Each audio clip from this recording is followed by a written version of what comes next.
At ease. What a firebrand that is. She doesn't need to be director of the Voice of America. She is the Voice of America. Let's hear it for Kari Lake.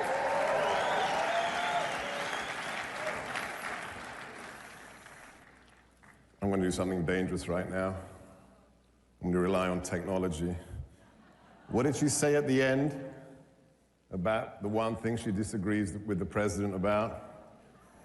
When I left my radio show 30 days ago, I asked my engineer to do one thing for me. And he said, yeah, I can do that.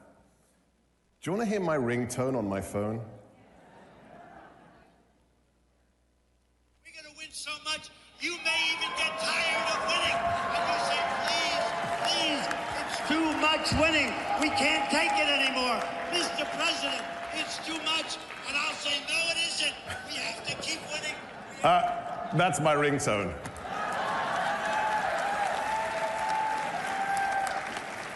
Before I talk about counterterrorism in the last 31 days in American history, can I just use that little technological moment to demand of everyone here and everyone watching that loves America, would you just please take a moment and celebrate? You did it. You made it possible to take back the Republic. Think of what we did. I thought if we're going to win, if the boss comes back, it's going to be insanity. It's going to be protest, the pink pussy hat cat, insanity. Where are they? Where are they? We crushed them, the Patriots. 77 million. I'm going to tell you, I've got two stories to tell you. That's what I'm going to do today. No big speeches, talking points, two stories. One on how much we're winning, and then one about what it's like to work for President Trump. I was in Yale yesterday. The belly of the beast. And I went there to give a speech on counterterrorism and artificial intelligence. And next to me were two panelists. I won't mention their names, but they're not of the 77 million, okay? One of them was an Obama appointee, okay? I spent the last 8 years, because I love America, because I chose America, because I am a legal immigrant to the United States. Me and Elon Musk, me and the First Lady, we chose this country. And for the last 8 years, they called people like me, who voted for President Trump, who worked for President Trump, fascists, Nazis, white supremacists. For 8 years. I kind of at the end, you just laugh about it. Yesterday, my fellow panelists at Yale, the whole time they kept saying, as Dr. Gorka just said, well, that's interesting.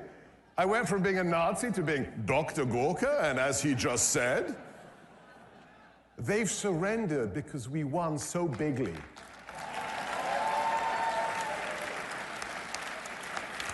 So celebrate, smile every day, enjoy it, revel, revel, revel in what you have done. I was at Fort Bragg on Tuesday.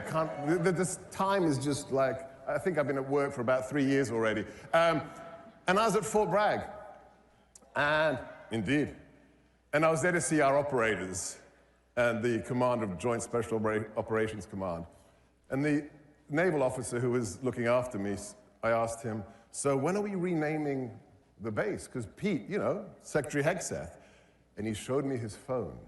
Sir, I drove in dark 30 this morning, and the Bragg sign was already taken down. Winning, winning, win. And Pete, if you're watching, Mr. Secretary, I want to be there with the screwdriver when we put it back, okay? Always brag, forever brag. Okay, so let's get to the real meat of this discussion.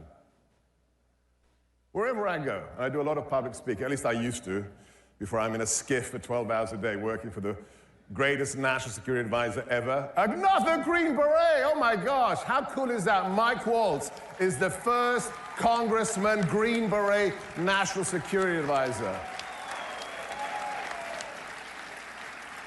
But wherever I used to go to speak publicly, I was always asked the same question. Wherever I was in America, whoever the audience was, whatever the topic they gave me, sooner or later, they always asked the same question. What's he really like? What's President Trump really like? Well, let me tell you a story of what he's really like. Second Thursday of the new Trump administration, we're less than 10 days in. National Security Advisor Waltz and myself and a military member of my team on the National Security Council are waiting to see the president to tell him something rather shocking. We walk into the Oval Office, we present, this is all declassified now, you can read about it, there's a big article in the Daily Mail. We presented him a map and some intelligence intercepts. And we said,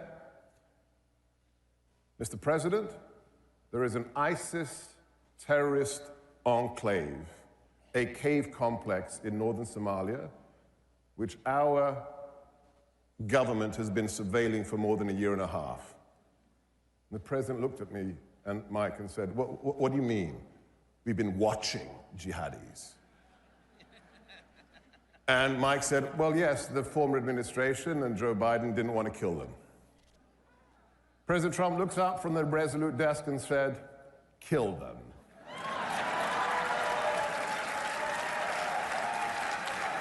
He got out his iconic big Sharpie pen and ticked the go box on the operational orders. And then we left the Oval. Less than 30 hours later, I am back with my boss, Mike Waltz, with my team members, underneath the West Wing in the Situation Room. It's like I'm in an episode of 24 or a Jason Bourne movie. And we were watching this video, play video.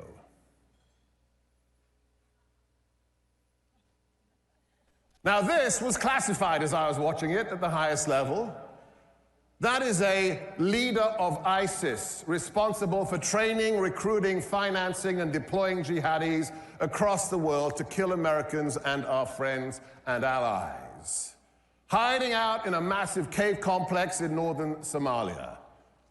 We are watching this live, but remember, ladies and gentlemen, this is not a movie. This is real life, and this is what President Trump did to him.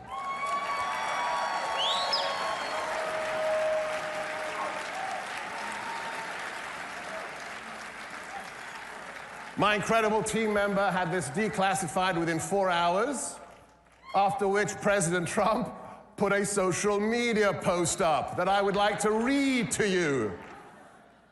Last line, ladies and gentlemen, the message to ISIS and all others who would attack Americans is that we will find you and we will kill you.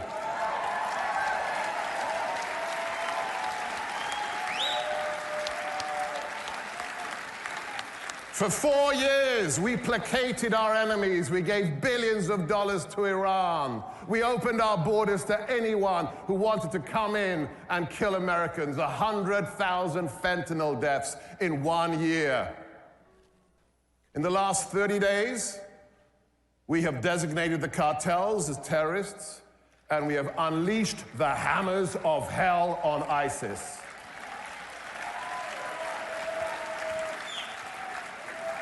So, all I want to say to you is President Trump's only motivation, the one he communicates to his National Security Advisor, Mike Waltz, and to the whole team in the White House, is protect America. And that is exactly what we are doing. Whether you voted for him or not is irrelevant. He is such a patriot. He wants you to be safe and he wants you to prosper. That's the real Donald Trump. So, please keep the president in your prayers, his family, But also, smile and be happy. You won. All right, guys. Let's get up.